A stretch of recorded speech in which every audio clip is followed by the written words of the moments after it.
ایک بزرگ تھے، یہ نہر کنارے وضو کر رہے تھے تو کئی دنوں کے فاقے تھے۔ کیا دیکھا کہ پانی کی سطح پر بہتا ہوا ایک خوش نما سیب آیا تو اشتہاق غالب ہوئی، اس کو پکڑا اور کھا لیا۔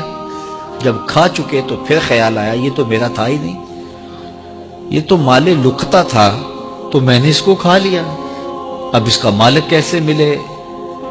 جس سمت سے پانی آ رہا تھا اس سمت سفر شروع کر دیا۔ کئی دنوں کی مسافت کے بعد دیکھا کہ ایک باغ ہے جس کی شاخیں اس پانی کی طرف لٹک رہی ہیں۔ سمجھ گئے کہ یہیں سے گرا ہوگا اور میں نے کھا لیا۔ خیر باغ میں پہنچے، مالک سے ملے، کہا کہ یوں میں نے ایک سیب کھا لیا ہے اور میرا غالب گمان یہ ہے کہ اس باغ کا وہ سیب تھا، تو میں معافی مانگنے آیا ہوں، یا پھر بتائیں کہ اس کا ہرجانہ کیا ہوگا۔ جب مالک باغ نے یہ بات سنی، وہ بھی صاحب نظر تھے، سمجھ گئے یہ تو کوئی در یگانہ ہے، یہ تو کوئی گوہر یکتا ہے، تو تیور بدل لیے۔ کہا ایسے تو نہیں معافی ملے گی۔ کہا حضرت کیسے ملے گی؟ کہا 12 سال تک میرے باغ کی گوڈی کرنا پڑے گی۔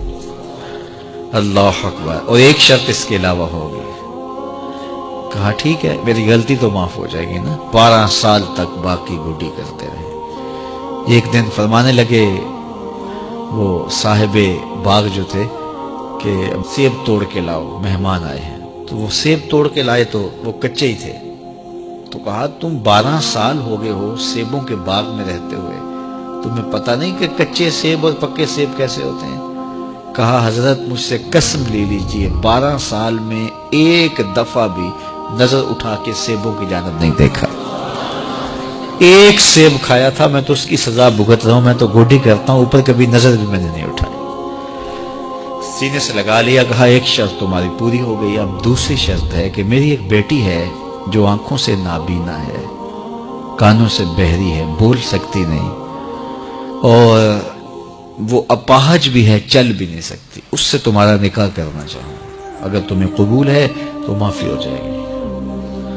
کہا ٹھیک ہے جی قبول ہے، میرا گناہ معاف ہو جائے، میں زندگی کاٹ لوں گا، کوئی بات نہیں ہے۔ خیر نکاح ہو گیا۔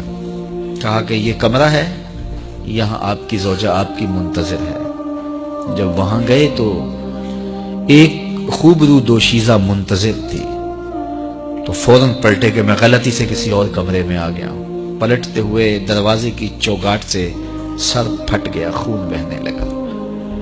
جب باہر آئے تو صحن میں پہنچے تو وہ بزرگ وہاں تھے۔ کہا کیا ہوا؟ کہ حضرت ایک غلطی کی سزا اتنی کاٹی، اب کہیں دوسری غلطی نہ ہو جائے۔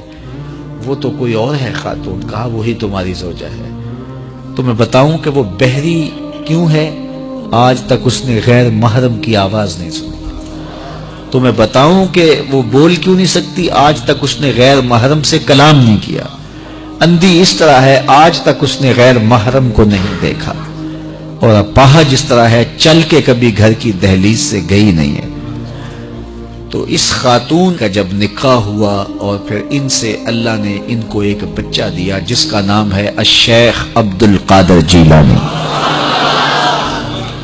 جب ماں باپ اس طرح کے ہوں تو بیٹے اس طرح کے ہی ہوتے ہیں۔ باپ کا لقمہ پاک اور ماں اپنی آبرو کی کیسی محافظہ، پھر در یگانہ اور گوہر یکتا جو پیدا ہوتا ہے وہ دین کی احیاء کرنے والا ہے، دین کی مردہ قدروں کو نئی زندگی دینے والا ہے۔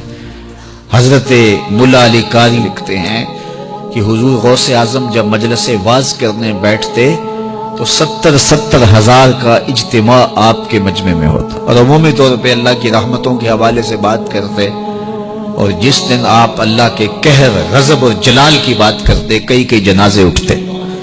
یہ آپ کی گفتگو کے اندر عصر کا رنگ اور شیرینی تھی۔ اللہ اکبر۔ تو باپ دیکھیے کہ رزق کے معاملے میں کتنا محتاط ہے، اور ماں دیکھیے اپنی عصمت کی کتنی حفاظت کرنے والی ہے۔ مائیں بچوں کی تربیت کرتی ہیں، ماؤں کے ذریعے سے پاکیزہ صرف بچے جنم لیتے ہیں، تو لہٰذا ماؤں کو اچھی تربیت کا حامل ہونا چاہیے تاکہ وہ آگے اچھی تربیت خود کر سکے۔